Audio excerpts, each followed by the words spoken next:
Bonjour à tous et bienvenue dans ce nouvel épisode de Fans de Polar. Alors aujourd'hui, ça fait très longtemps que je voulais faire cette vidéo, je vais vous parler de l'œuvre policière numéro 1 mondiale, c'est-à-dire Les 10 Petits Nègres, un roman d'Agatha Christie. De quel droit peut-on dire que c'est l'œuvre policière numéro 1 mondiale? Eh bien tout simplement parce que c'est la plus lue, la plus vendue, la plus traduite, la plus tout ce que vous voulez. Alors, si je fais cette vidéo, c'est pour vous parler pas tant de l'œuvre originale que des adaptations qui ont été faites dessus. Pour ceux qui ne connaissent pas l'histoire, je résume très brièvement. 10 personnes sont invitées à passer un week-end sur une île, mais se retrouvent piégées sur place. Ils se rendent vite compte qu'ils sont la proie d'une sorte de psychopathe qui veut les punir pour avoir commis le crime parfait, puisqu'ils ont tous commis des crimes pour lesquels ils n'ont pas été punis. Ce sont en quelque sorte tous des criminels parfaits. Alors vous êtes peut-être très nombreux à connaître l'histoire, mais pour ceux qui ne la connaîtraient pas, je vais éviter de trop spoiler. Moi, ce que je veux, c'est vous parler des adaptations. Alors, les adaptations, en ce qui me concerne, j'en ai vu 6. D'abord, la totalité des adaptations cinématographiques. La version de 1945, réalisée par René Clair, film américain avec réalisateur français. Ensuite, la version de 1965. Réalisé par George Pollock, un grand réalisateur qui a adapté plusieurs Agatha Christie. Ensuite, une version de 1974, particulière puisque c'est un film à la fois français, espagnol, italien, allemand et anglais. Ensuite, on passe aux années 80 avec en 1987 une adaptation russe, puis en 1989 une nouvelle adaptation américaine. Concernant les adaptations télévisuelles, j'en ai pas vu beaucoup, mais la seule que je retiens c'est la plus récente. Une mini-série sur la BBC en 3 épisodes, sortie en 2015. Alors ça c'était juste pour les citer, mais il y en a deux dont je ne vous parlerai pas dans cette vidéo, à savoir les versions de 74 et 89. Pourquoi? Eh bien tout simplement parce que je ne les ai pas suffisamment appréciées. Elles sont soit mauvaises, soit très moyennes. Celle de 89, mauvaise et je la déconseille fortement. Celle de 74 aurait pu être intéressante, notamment pour tout ce pêle-mêle d'acteurs, des Français, des Anglais, des Allemands, etc. On avait même la présence amusante du chanteur Charles Aznavour, ainsi que celle de Richard Attenborough. Pour ceux qui ne le savent pas, c'est le John Hammond de Jurassic Park. Malheureusement, ça ne suffit pas à sauver le film. Je vais donc arrêter là mon introduction, puisque la sélection est faite. Et dans la suite de cette vidéo, je vous parlerai de ces 4 adaptations, en essayant un petit peu de les comparer les unes aux autres, à travers une dizaine de points que je me suis fixés. Il y aura donc celle de René Clair de 45, George Pollock 1965, la version de Séverine Gevroukin, je ne le prononcerai pas une deuxième fois, en 87, et celle de Sarah Phelps, diffusée sur la BBC en 2015. Et on va tout de suite commencer notre petite analyse avec premier point, les décors. Il me semble que les décors sont un minimum important. Ça nourrit l'ambiance. Et même ça nourrit le scénario, l'action. Alors, je passe assez rapidement sur les décors. La version de 65, George Pollock, au lieu de se passer sur une île, se passe à la montagne. J'ai rien contre, mais je trouve pas le décor si fantastique que ça. Dans la version de 1987... la version russe, c'est un petit peu trop étriqué à mon goût. En fait, je ne me représentais pas le roman comme ça. Là, l'île est vraiment un tout petit bout de caillou avec une maison posée dessus, alors que normalement elle est censée quand même être un tout petit peu étendue, sans pour autant être gigantesque. Dans la version de 2015, j'adore l'île, mais la maison ne me plaît pas. Et en plus, elle a été rajoutée par un procédé graphique et je trouve que ça se voit. En tout cas, ça se sent. Finalement, c'est la version de 45, la plus ancienne, qui trouve grâce à mes yeux au niveau du décor. Parce que ça a beau être ancien, justement on peut leur pardonner pour l'époque. L'île et la maison sont très bien rendues, notamment l'intérieur, on a même la petite terrasse, quand on connaît le roman on s'y retrouve bien. Pour moi, c'est le meilleur décor et celui qui nourrit le mieux l'action. Et alors, je ne l'ai pas dit, mais nos 10 petits nègres qui se font assassiner les uns à la suite des autres le sont suivant une comptine, celle des 10 petits nègres, ou des 10 petits indiens, 10 petits soldats, suivant les versions. Et il y a à chaque fois des figurines qui disparaissent à chaque nouvelle victime. Or, si je compare les figurines, je constate que 1965, à la montagne, c'est moche. 1987, ça peut aller, d'autant que c'est la seule avec les 10 petits nègres, mais c'est quand même pas si terrible que ça. La version de 2015, je comprends que ce soit moderne, mais je trouve ces figurines dégueulasses. Finalement, encore une fois, c'est en 45 que je m'y retrouve le mieux. En tout cas, que j'ai envie de pardonner. Allez, ça ira comme ça pour les décors. On va passer au deuxième point, les musiques. Alors là, je vais passer assez vite, parce que j'ai pas du tout l'oreille musicale. Je dirais que globalement, les musiques sont bien pour chacun de ces 4 films. Autant pour les 2 premiers, qui s'axent plus sur la pièce de théâtre que sur le roman, et qui du coup ont plus une dimension de comédie policière, contrairement aux 2 autres où l'ambiance est plus sombre, en mode thriller psychologique. Pour moi, quand même, le film qui gagne au niveau des musiques, ce serait la version de 1965 de George Pollock, celle qui se passe à la montagne pour le coup. C'est celle où j'apprécie le plus les différentes musiques, qui nourrissent l'action.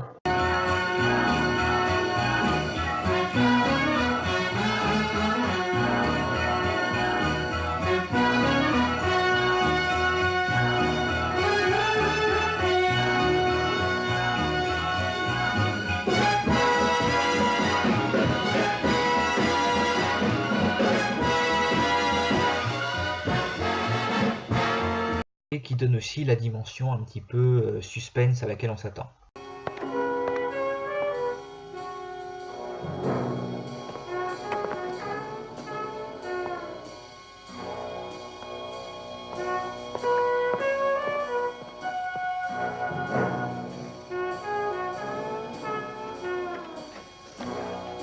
Et on a aussi de très bonnes musiques pour rythmer les meurtres qui ont lieu sous nos yeux, de derrière la caméra. Contrairement à d'autres versions où justement on n'assiste pas directement au meurtre, mais on découvre seulement les cadavres après coup.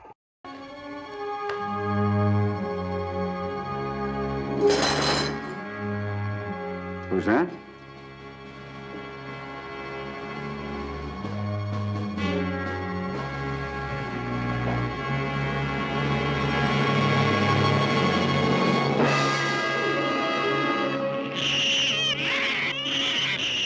Troisième point, le texte. Je ne vais pas trop m'étendre là-dessus non plus.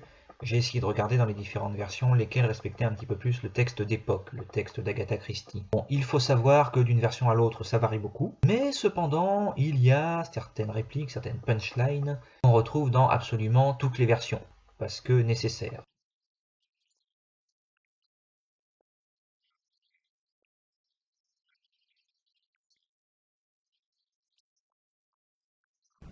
The killer's not out there. The killer is in here.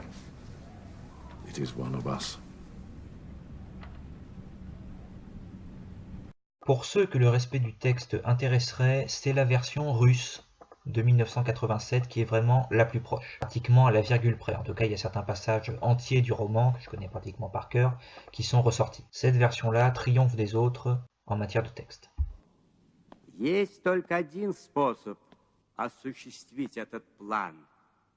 Мистер Оуэн среди приглашенных, а следовательно, мистер Оуэн один из нас. Нет, нет, нет. Моя юная леди, мы должны смотреть фактам в лицо. Мы все подвергаемся серьезной опасности. Один из нас Оуэн. J'en arrive maintenant à un point très important pour moi, c'est les personnages. Alors, je n'ai rien contre le fait qu'un personnage soit librement adapté. Simplement, je trouve que il est important que ça nourrisse un petit peu l'histoire. Alors, j'ai pris mon temps pour comparer vraiment les personnages de toutes les versions, y compris des versions que je n'ai pas retenues d'ailleurs. La version qui gagne cette fois-ci, c'est celle de 2015, la série de la BBC. Et c'est l'occasion pour moi de vous montrer mon classement des personnages tout en vous les présentant. Tout d'abord, nous avons Rogers, le majordome de la maison. Très mauvais dans cette version. Comme vous pouvez le voir, je l'ai classé 5e sur un total de 6 acteurs ayant interprété ce rôle. Ils ont essayé d'en faire un homme, je sais pas, sombre, un petit peu violent, pour sans doute lui retirer le côté insipide qu'il peut avoir dans le roman. Mais là, malheureusement, ça ne fait que gâcher le personnage, on n'y gagne rien du tout. Arrive ensuite le docteur Armstrong. Alors, c'est un de mes personnages préférés. Malheureusement, dans cette version, il m'a beaucoup agacé. Je l'ai quand même classé 3e, mais ils ont voulu faire un côté parodique. En fait, il est spécialisé dans les maladies nerveuses, mais il est lui-même très nerveux, donc c'est assez marrant et ridicule à voir. On tombe un peu trop dans le ridicule. Arrive ensuite le général MacArthur, un général à la retraite, héros de la guerre, interprété par Sam Neill. Pour ceux qui ne le reconnaîtraient pas, c'est le professeur Grant de Jurassic Park. Alors, lui aussi, il n'est pas trop mal classé, mais je sais pas, j'attendais plus du personnage, où j'ai eu peut-être un peu de mal avec Sam Neill dans ce rôle. Les meilleurs personnages arrivent après. D'abord, Emily Brent. Alors, je ne sais pas pourquoi, dans beaucoup de versions, son personnage est remplacé par une jeune actrice. En tout cas, ce n'est plus Emily Brent, qui normalement est une vieille fille sur le retour, qui fait du tricot, qui lit la Bible, et qui croit dur comme fer au châtiment divin. Là, je l'ai classé numéro 2 parce que je préfère la Emily Brent de 1945. C'est un choix personnel, mais l'actrice qui interprète le rôle est vraiment excellente. Tout aussi excellente d'ailleurs que celle qui fait Vera Claytorne, un des personnages principaux de l'histoire elle aussi, qui a tendance d'ailleurs, dans la plupart des adaptations, y compris celle-ci, à être un petit peu le personnage numéro 1. Je pense que si on regarde le script, c'est elle qui a le plus de texte. En ce qui la concerne, je vous dirais que c'est une secrétaire, / institutrice, et une femme assez torturée. Mais je ne peux pas trop en dire plus. Et on arrive ensuite sur le haut du panier. Les 5 derniers personnages qui sont, je trouve, les meilleures adaptations des personnages qui aient été faits. Tout d'abord, Anthony Marston. Lui c'est simple, hein, c'est un jeune playboy, voilà. Fils de riche, complètement amoral. Et dans cette version, ils en ont vraiment fait un personnage qu'on n'aime pas du tout, et je trouve ça très bien. C'est pas du tout le jeune insouciant sans cervelle comme il l'est dans le roman, et je trouve ça meilleur. Seul petit bémol, ils en ont fait un drogué, je vois pas l'intérêt. Mais sinon, ça va. Ensuite, Madame Rogers, la femme de Rogers qu'on a vu tout au début, domestique, qui normalement dans le roman et dans la plupart des adaptations est pratiquement inexistante. C'est un des personnages qu'on voit le moins. Et dans cette adaptation, ils ont réussi à en faire un personnage qui est très présent le peu de temps qu'elle est là. Et c'est ce que j'ai apprécié. Notamment, c'est une femme qui a peur. Une femme qui vraiment respire la peur, transpire la peur. Et je trouve que dans cette version, ça transparaît le mieux. On arrive maintenant aux 3 derniers, mes chouchous. D'abord, Charles Dance, qui joue le juge Wargrave. Excellent. Charles Dance, comme toujours. Je suis de parti pris parce que je suis fan de l'acteur, donc après c'est difficile. Mais je dirais qu'il est à fond dans le rôle. Vieux juge en retraite, calme, posé, impitoyable, mais tout aussi réfléchi. Et en plus, ils ont nourri son personnage et celui de Vera Clayton en les faisant avoir une espèce de relation mentor-élève, père-fille, je ne saurais pas trop dire. Ensuite, nous avons l'aventurier, mercenaire du groupe, un homme sans scrupules, Philippe Lombard, interprété par Aidan Turner. Il est génial. Lui aussi, c'est le meilleur Philippe Lombard, toute adaptation confondue, et ils l'ont rendu encore meilleur qu'il n'est. Encore plus cynique, encore plus violent, encore plus franc et honnête, car si la réaction de tout le monde, une fois qu'ils se rendent compte qu'ils sont piégés, et qu'on se met à les assassiner pour des crimes qu'ils auraient commis, c'est de nier les crimes en question, soit disant que c'est une mauvaise blague ou de la diffamation, Philippe Lombard, lui, il dit « Non, non, c'est vrai, moi je suis coupable ». Et c'est ce qui fait la beauté de ce personnage. Je n'irai pas jusqu'à dire qu'il ne change pas tout du long, mais il est vrai tout du long. Et pour finir, ma plus belle surprise en matière de personnage, ça a été William Blore, l'inspecteur de police. Alors l'acteur n'a pas tout à fait la carrure que l'inspecteur Blore est censé avoir dans le roman. Normalement il est un petit peu plus grand et massif. C'est un petit peu comme un gros ours mal léché. Mais c'est pas grave. C'est pas grave parce que le personnage est extrêmement bien nourri. Émotionnellement, au niveau de son caractère, qui fait pas mal d'étincelles avec celui de Philippe Lombard, justement. Le personnage s'éloigne du personnage d'origine sur pas mal de points, mais ils sont tous très positifs. Et ça m'a plu. Alors, le point 5, je vous rassure, va être beaucoup plus rapide. Il s'agit du respect des meurtres dans l'histoire. Normalement, les victimes sont tuées d'une certaine façon, en rapport avec une comptine. Mais dans les adaptations, ça a tendance à beaucoup changer. Normalement, les 10 morts sont les suivantes. Pas forcément par ordre chronologique, mais au final, il y a une noyade, une pendaison, une overdose de somnifères, un crâne fendu à la hache, un coup porté, où la victime est poignardée, ça c'est dans la pièce de théâtre, le crâne écrasé par une pendule, ou un bloc, pièce de théâtre aussi, 2 morts par balle, balle dans le cœur, balle dans la tête, et 2 morts par empoisonnement au cyanure de potassium. Voilà normalement comment les choses se passent. Alors, concernant les adaptations, c'est celle de 1987 qui respecte le mieux les morts. Je vous ai mis ici les chiffres, vous voyez, celle de 65 prend le plus de liberté, alors que celle de 87 est vraiment la plus proche du roman. Mais surtout en ce qui concerne un décès. Normalement, une victime meurt en se recevant une pendule sur la tête. Et il n'y a qu'en 1987 que nous avons le plaisir d'avoir le mode opératoire respecté.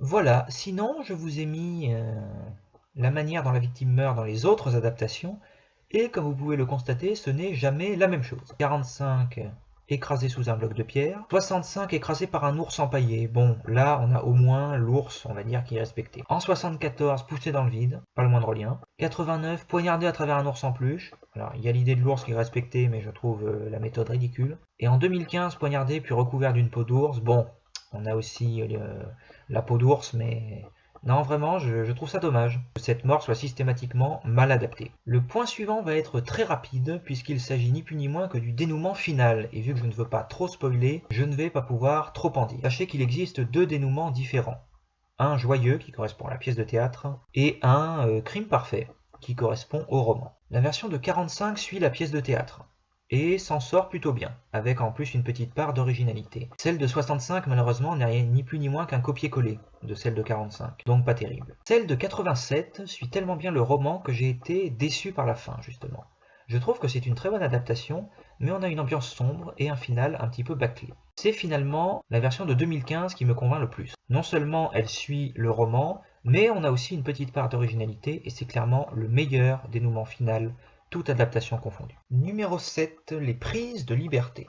J'en ai parlé un peu avant, toute adaptation a une ou des prises de liberté, et quelquefois c'est très intéressant parce que c'est original, ça nourrit l'histoire, alors que d'autres fois ça ne sert à rien. Alors, je vais être aussi bref que possible là-dessus. La version russe de 87 suit énormément le roman, et donc les prises de liberté, il y en a peu, voire pas du tout. La version de 2015 en prend un certain nombre, mais malheureusement, la plupart ne servent pas l'histoire. Un personnage devient drogué, un personnage devient ridiculement nerveux, la plupart des morts sont trash, avec le crâne qui explose, où la personne se fait éventrer à la hache au lieu de recevoir un simple coup. Pas terrible, pas terrible. Dans la version de 1945, c'est pas mal du tout. Déjà, on nous introduit un chat. Alors, il se trouve que j'aime bien les chats, mais le chat sert à quelque chose. Il nourrit un petit peu le suspense, on le voit à des moments où on s'y attend pas, il joue avec une pelote de laine qui conduit au cadavre d'une des victimes, bref, il est intégré au scénario. Ce qui m'a le plus plu dans cette version, c'est un vote à bulletin secret des personnages pour essayer de déterminer le coupable parmi eux.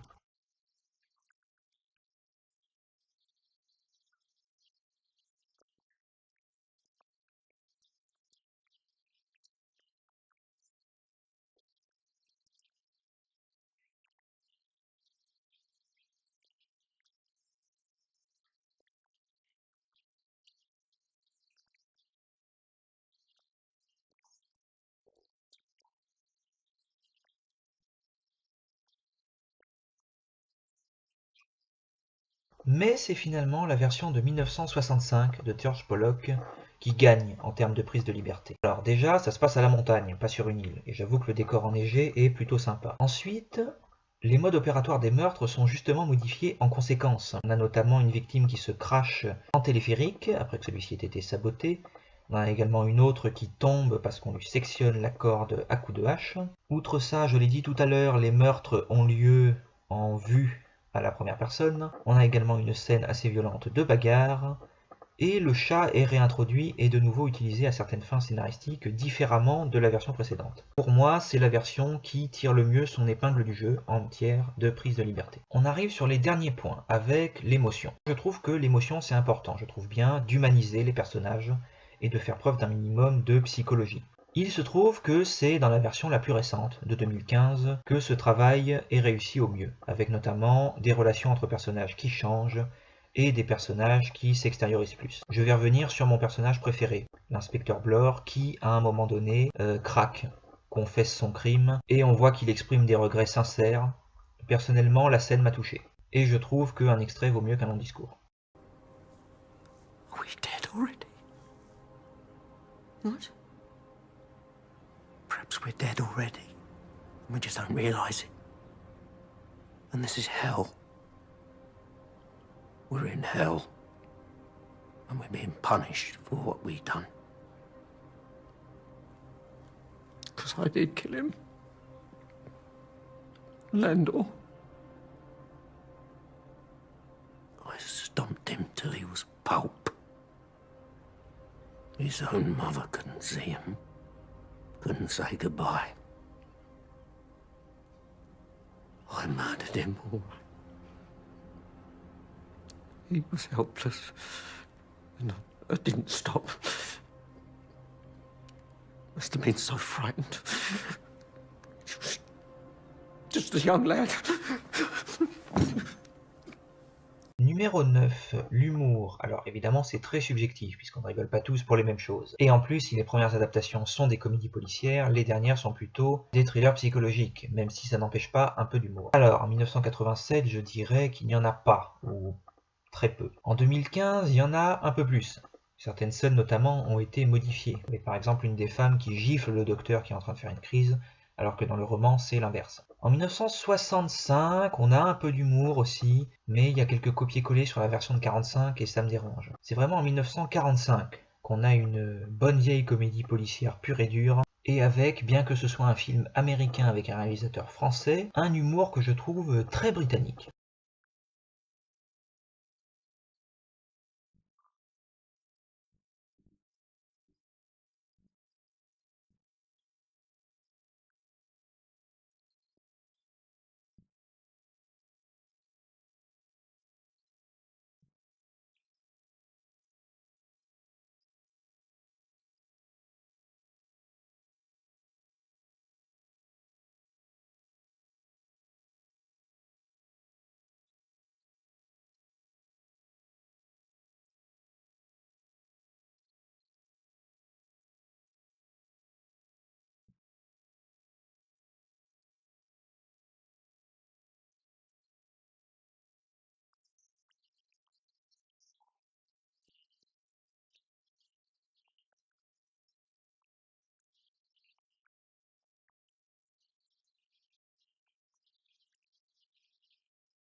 Mon dernier point, ce sera le jeu des acteurs. Alors, encore une fois, je ne suis pas un professionnel qui juge, on est bien d'accord, et j'en ai un petit peu parlé avant avec les personnages, mais je trouve que, voilà, les acteurs, le choix des acteurs et leur jeu pour incarner le personnage et épouser le scénario est très important. Et je trouve que, au travers de toutes ces versions dont j'ai parlé, encore une fois, c'est celle de 1945. Où le jeu d'acteur nourrit au mieux l'intrigue. La plupart des personnages sont vraiment sympathiques et comiques, c'est notamment le cas du majordome, du juge et du docteur. Mon docteur préféré, c'est celui de cette version, même si ce n'est pas la meilleure adaptation du personnage du docteur Armstrong. J'ai vraiment adoré le jeu d'acteur de cette version, avec entre autres les petits regards et clins d'œil des acteurs à la caméra. Quelque chose qui n'existe plus trop aujourd'hui parce que ce serait bizarre. Alors qu'à l'époque, c'était une technique d'humour assez répandue.